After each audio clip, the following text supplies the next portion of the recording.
नमस्कार प्रोग्रेसिव किसान साथियों, मेरा नाम सचिन चौधरी है।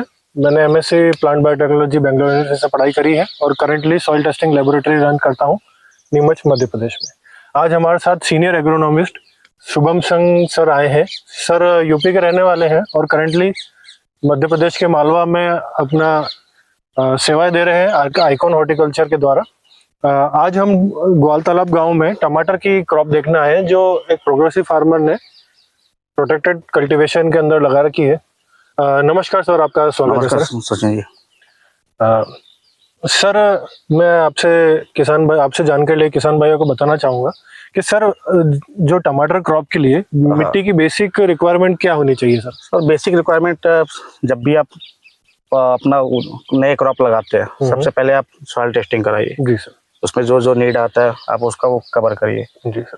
और हम लोग ज्यादा करके रेड सॉइल पे ज्यादा करवाते हैं। रेड सॉइल ज्यादा प्रीफर की जाती है इसके लिए सर, उसका क्या कारण है? रेड रूट डेवलपमेंट के लिए तो वो वाटर सोलेबल है।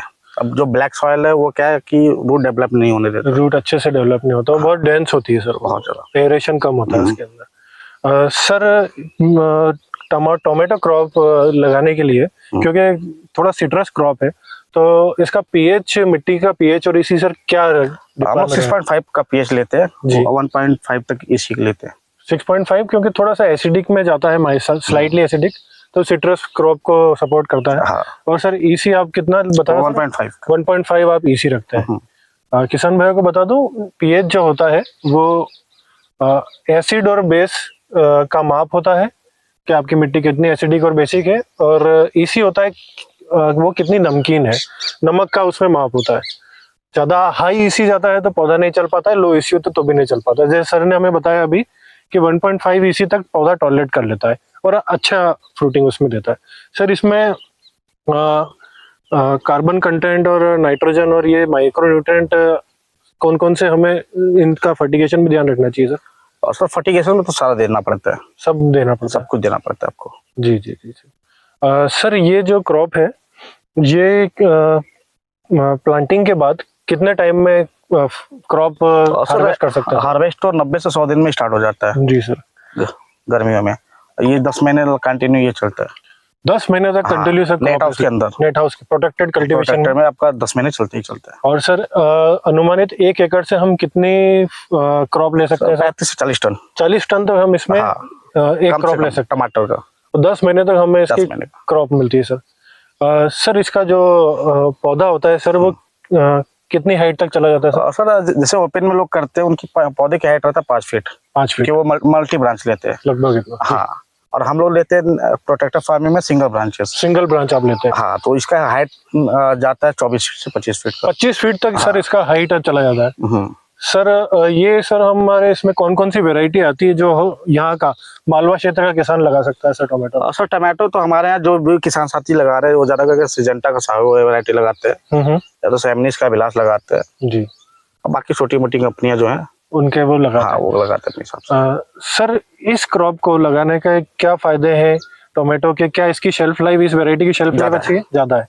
तो जो लोग शहर से दूर अपने फार्म है जिनके, वो इसको लंबे टाइम तक प्रोटेक्ट करके ये गर्मियों में भी 3 से 4 दिन तक इसका स्किन नहीं उतरती। 3 से 4 दिन तक स्किन नहीं। और जो चेरी टमाटो होता है क्या सर वो यहाँ का फार्मर कर सकता है? सर चेरी टमाटो फार्मर कर सकता है लेकिन उनको मेट्रो सिटी पकड़ना पड़ेगा, पास में मेट्रो सिटी होनी चाहिए, क्योंकि ये लोकल मार्केट में नहीं सेल होता और शेल्फ लाइफ भी कम होती है। बहुत कम होता है।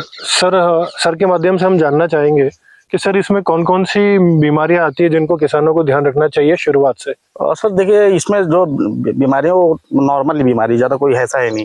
जैसे लीफ माइनर हो गया, ट्रिप्स हो गया, व्हाइट फ्लाई हो गया, ये सब आता है। इनका कंट्रोल सर इजी रहता है? हाँ इजी रहता है। क्या सर इसका शेड्यूल बनता है सर? ये हमारी कंपनी से हम लोग आते हैं, आपका वीकली हम लोग विजिट करते हैं जी, और पूरा शेड्यूल हम लोग देते हैं। पूरा आप शेड्यूल बनाते हैं? तो सर शेड्यूल में आप स्टार्टिंग से लेकर एंडिंग तक जो भी फर्टिगेशन और दवाइयाँ वगैरह सब आप प्रोवाइड करते हैं? बराबर जी सर। तो ये क्या हम लोग कंपनी का स्ट्रक्चर लगा हुआ है, तो इसमें फ्री ऑफ कॉस्ट हम लोग एग्रोनॉमिक सर्विस देते हैं। क्योंकि प्रोटेक्टिव फार्मिंग में फार्मर को पता नहीं, आइडिया नहीं रहता करना क्या है। जी जी जी जी। तो हम लोग कंपनी की तरफ से गाइडलाइन फ्री ऑफ कॉस्ट रहता है। बहुत बढ़िया सर, बहुत बढ़िया। सर पौधे को देखकर हम किसान भाइयों को बताएंगे कि पौधे के लीव्स को देखकर आप कैसे समझें कि उसमें कौन सी बीमारी है और क्या पौधा स्ट्रेस में है। हम सर से जानकारी लेंगे। मैं कैमरा थोड़ा पास में ले आता हूँ ताकि किसान भाई लीव देख पाए।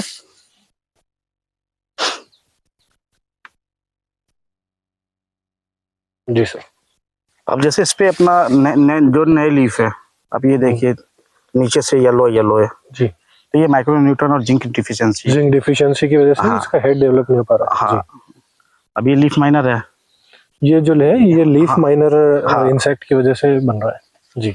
और इसमें मैग्नीशियम की कमी आ रहा है। जी सर, हम इसमें देख सकते हैं मैग्नीशियम आयरन कमी है, इसमें कमी है ताकि वो इंटर जो वेन्स है उसके अंदर हमको येलोनिंग दिख रहा है। हाँ जी सर। अब उसके बाद आप देख ही सकते हैं इसमें फ्रूट सेटिंग कितना अच्छा है। फ्रूट बहुत अच्छा है सर इसका, और हार्वेस्टिंग जो हो चुका हुआ है, काफी अच्छा फ्रूटिंग आई हुई है इसमें, बहुत अच्छी फ्रूटिंग है और हार्वेस्टिंग चालू है इस प्लांट में।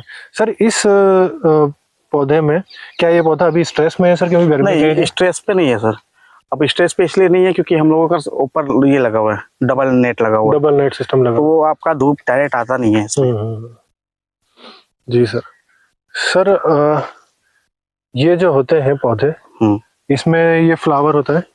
हाँ, ये सेल्फ पॉलिनेशन वैरायटी है। सेल्फ पॉलिनेशन मतलब इसमें मधुमक्खियों की जरूरत नहीं पड़ती पॉलिनेशन के लिए, ना ही हवा की जरूरत है, अपने आप पॉलिनेट करता है। बराबर। इस चीज का भी किसान भाइयों को बहुत ध्यान रखना चाहिए प्रोटेक्टेड कल्टीवेशन में, क्योंकि कीड़े एंटर नहीं कर पाते हैं, इसलिए उन्हें ये देखना चाहिए कि आपकी जो वैरायटी आप लगा रहे हैं वो सेल्फ पॉलिनेशन है या नहीं। जी सर। ओके सर, धन्यवाद। बहुत बहुत धन्यवाद सर, आज आपने हमें समय दिया और बहुत बहुत शुक्रिया आपका सर। अगर आप ऐसा ही फार्मिंग करना चाहते हैं तो आप हमारे कंपनी के माध्यम से जुड़ सकते हैं, आइकॉन हॉर्टिकल्चर से। जी सर, धन्यवाद sir. Okay, thank you sir.